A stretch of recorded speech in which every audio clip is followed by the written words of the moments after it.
ఆరోగ్య శాఖ ఏం చెప్పిందంటే ప్యాకేజ్ డ్రింకింగ్ వాటర్ అనేటువంటిది నాట్ సేఫ్ అని చెప్పింది.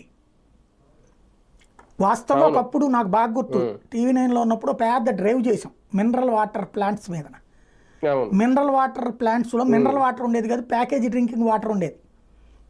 మినరల్ అనేది 100లో 5 చోట్ల ఉండేది, మిగతా అన్నీ కూడా package drinking water mineral water అని బాటిల్ పెట్టేవాళ్ళు, బోర్డు పెట్టేవాళ్ళు.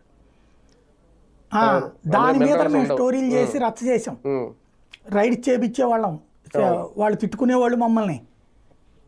అలాగని మేము తాగిచ్చడం ఆపిచ్చామా?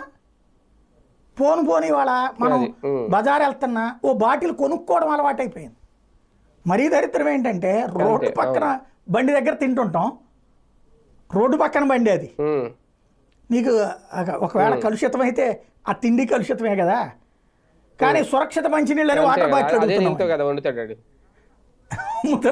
అంటే మన పెంచతనానికి వాళ్ళు కూడా బాటిల్ అమ్ముతున్నారు.